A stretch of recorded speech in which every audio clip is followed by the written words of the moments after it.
This programme and beyond for quite a while now, that all of these Just Stop Oil pillars, they seem to do whatever they want, disrupting anyone from anything, going into art galleries and trashing the place, doing anything, and the police just seem to watch on.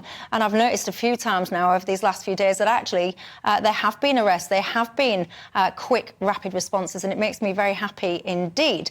But then I have to press pause and think, what is this whole kind of climate situation all about when it comes to the protesting? Because there's so many examples of it all just being a bit ridiculous, Connor. So we talk about all the time people not having houses in this country. We need to build more homes. But then I found out in Devon, North Devon Council, they've just put the blockers on, I think it was 80 properties being developed because of a flood risk in 2105. They're saying now they're factoring in all the climate madness and using it to block property policy in this country. It all seems a little bit far-fetched to me. Yeah, it's real, tangible suffering of people who are going to be priced out of car ownership, who are going to be priced out of home ownership, energy bills and the like, for some abstract, hypothetical, as yet unconfirmed, apocalyptic worst-case scenario where the world turns into a fireball after 2050. I find it really ironic, though, that these activists are spraying the headquarters of banks or energy companies, because the energy companies and the banks are actually signed up to environmental, social and governance scores. It's that corporate social credit system pushed by the UN. And the environmental aspect is all about decarbonisation and sustainability. Lovely buzzwords if they're actually done properly. What happened with ExxonMobil, which was one of the first oil companies to go over to ESG, was that BlackRock got together, it's the world's largest hedge fund, an activist group, appointed them as members on their board as their lead shareholders. They pushed off the other members and made them divest away from fossil fuels and into renewables. And what ends up happening is, as they're protesting this pipeline in Africa, as American energy companies are no longer investing in oil, energy prices will get more expensive, particularly in the developing world, which need it because the renewables aren't up to snuff yet. The global oil and gas market will become constricted. Russia will have lots more people coming to them and they'll get lots more money. And if we turn to renewables, guess who we're going to have to buy from? China and the African countries under China's control. So we're going to be paying much more for our energy just because Phoebe and Tarquin would quite like to have a nice clip on Twitter. Yeah, and also if you look at places like Sweden, they're starting to row back from some of their climate targets when it comes to things like renewables. Peter, where do you stand on it? Sweden's got a very different economy. I mean, climate change is happening. Connor, I think, said it was unconfirmed, so he'd be... I said the worst-case scenario is unconfirmed. So I think Connor might be running foul of the misleading the public law he was talking about before the break. I said the world's not going to become a fireball. I'm very interested in what happened at Canary Wharf, because there's tons of security there by Canary Wharf Group across the estate. And by the way, people are allowed to disagree with this gross kind of cataclysmic, like the world is going to end, everyone's going to set on fire, it's all going to... When you see this kind of worst-case scenarios that are often projected, people are allowed to disagree with that. Yes. And that's why we have shows like this to disagree. Most of the worst-case scenarios I've seen tend to be around flooding rather than apocalyptic fireballs and water rising, particularly in places like Devon that are on the periphery of the landmass. But to go back to the events in Canary Wharf today, so I think, and this is an arrest, not a prosecution at this stage, but if people are breaking the law, they should be arrested. I'm amazed that it managed to happen because there's a lot of security around Canary Wharf and... obviously, there are skyscrapers there that have their own security teams and so on and so on. It's incredible, and perhaps I suspect it may end up as serving as encouragement that it was able to happen.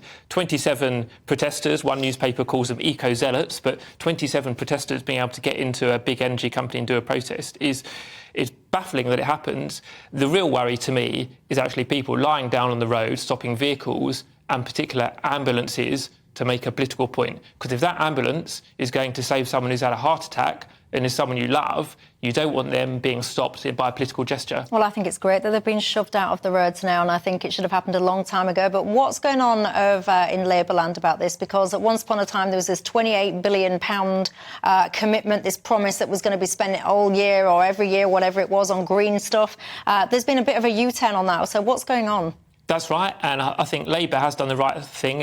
Labour would probably say it evolved its position, but it started off by saying it would spend, if elected, £28 billion a year from the start of a Labour government. And then Rachel Reeves clarified about 2 weeks ago that they'd build up to that figure. And that's because when Labour is in opposition, the number one Tory government attack on it will be about wasting taxpayers' money. And that was the case under Corbyn, when there was a lot of justification for it, and it was also the case under Cameron versus Ed Miliband, when I worked for why Labour make Party that MP. statement in the first place, then?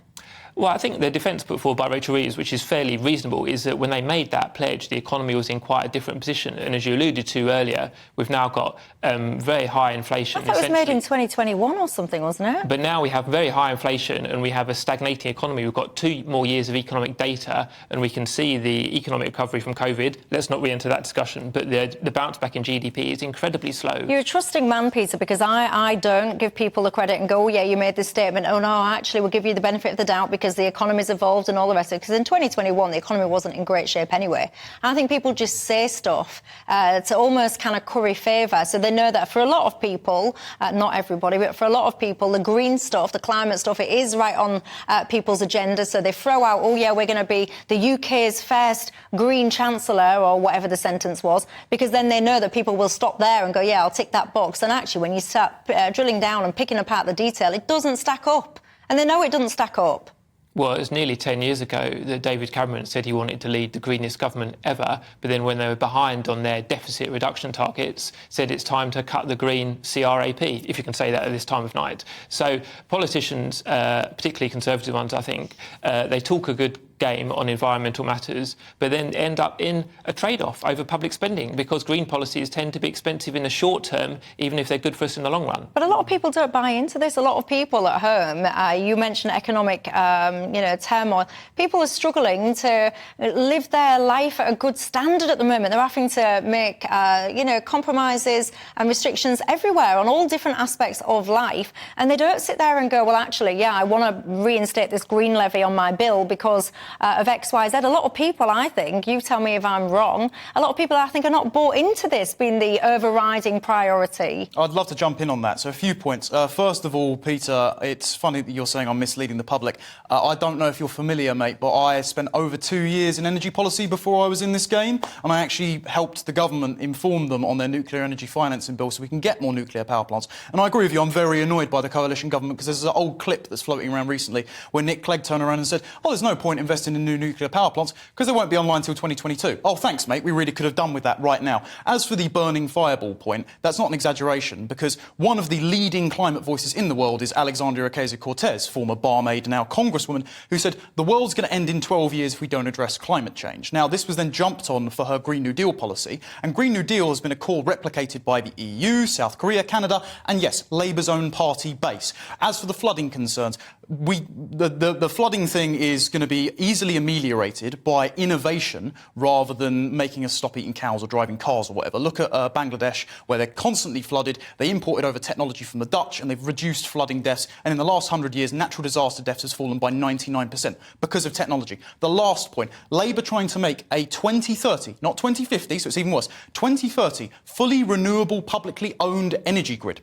Do you know how much it would cost to get the UK to become fully renewable by 2030? It would take the world's battery manufacturing capacity to stop, be redirected to the UK, 80% of which is made by China, and China owns all the rare earth minerals. Again, it would cost upwards of £3 trillion, and that's calculated prior to the inflation that you've said is a problem, and it would only meet 27% of energy demand with zero storage for blackouts. The longest one, when it was calculated in 2020, was 21 days. It is a suicidal plan that is going to be very expensive for the consumer and not meet needs. Well, that told you. Do you want to respond? Well, it was a bit of an angry word salad, so I won't go through it. Are you just going to complain about how much I'm saying, or are you going to address any of my points at any point in the show? Connor, that was a bit of an angry word salad, so I won't address it all. But, Michelle, I think you made a very good point about energy, which is essentially it's a trade-off now when people are already feeling the pain because of tax changes and inflation. But I think it's a trade-off we have to make because we need security of energy supply in the future. That's why I think morally it's the right thing to do.